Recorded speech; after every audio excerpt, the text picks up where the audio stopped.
Hey my YouTube friends, Joe Fed here today, December 1st. I'm out at Mount Zion African Methodist Episcopal Church Cemetery, and I'm going to clean some more headstones.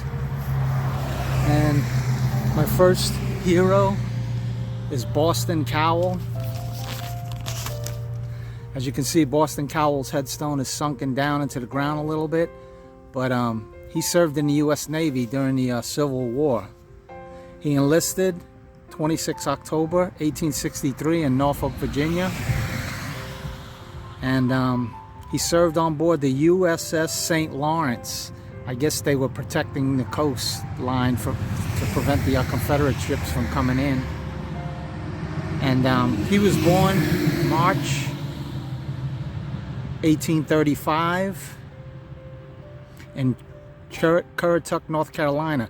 He was born into slavery. I did some research on Ancestry, and I did find a family tree where he was listed, as sad to say, as property to a James Cowell. In the 1850 slave schedule,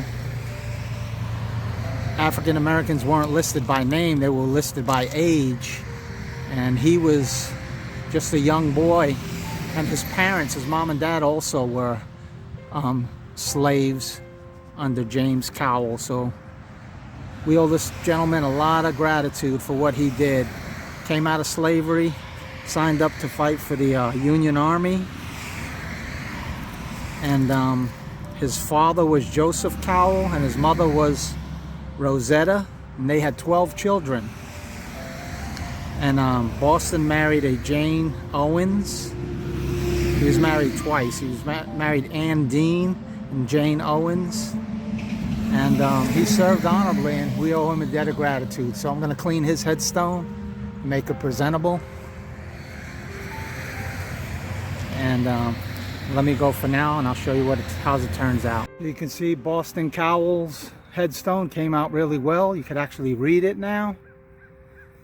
And over time, like I said, it'll whiten from the D2. But it's a lot cleaner than what it was.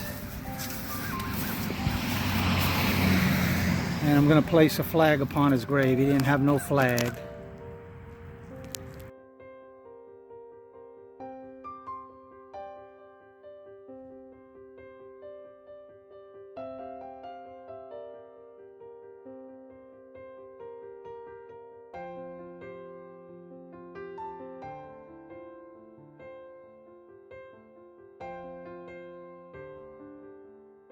Here's my next veteran. It's hard to see with the shadows, but it's Charlie L. Hyman from Virginia. He was a private in the 575th Engineering Dump Truck Company, served during World War II, and he was born March 8th, 1926, and he passed away September 25th, 1971. His father was Silas Hyman, his mom was Frances Fentress, and his wife was Olivia Kaysen. He married her in 1947. And he enlisted in February 14, 1946 at Fort Lewis, Washington. And he was, like I said, a private in the Army.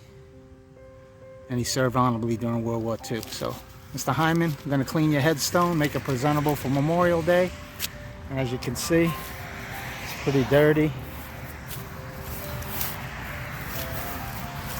Hasn't had any attention in a while, so we're going to take care of him today. Here's the after look on Hero Hyman's tombstone. It came out nice, and I'm going to have him ready for Memorial Day. I'm going to place a flag on his grave now.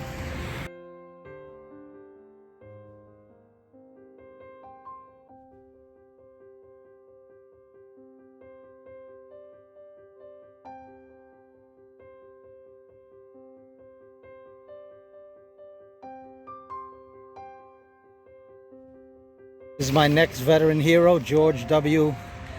Minns from Virginia. He was a sergeant in the U.S. Army, served during World War II. He was born September 22nd, 1913.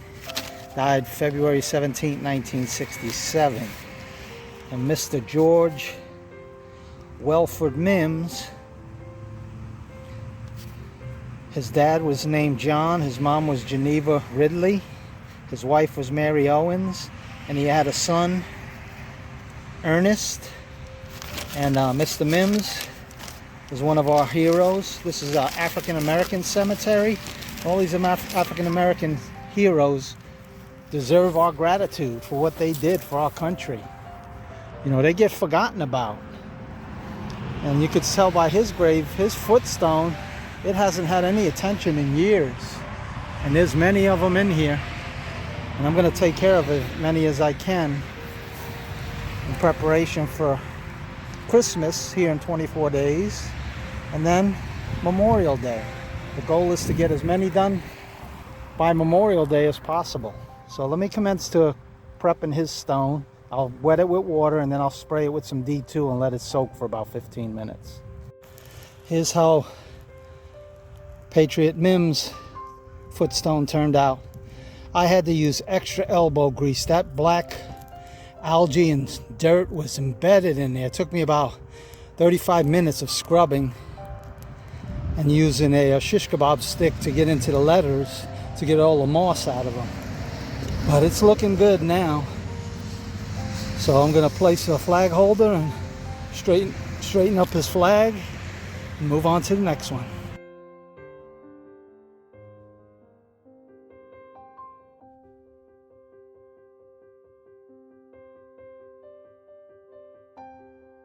Here's our next hero, Alfred T. Cherry Jr. He was a private first class in the U.S. Marine Corps.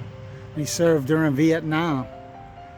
He was born May 10, 1951, and he passed away August 26, 2006. He was the son of Alfred Cherry Sr. and Catherine Wardoff. His wife was Evelyn Jean Brown. And he enlisted 31 July 1970, and he served till 3 August 1972.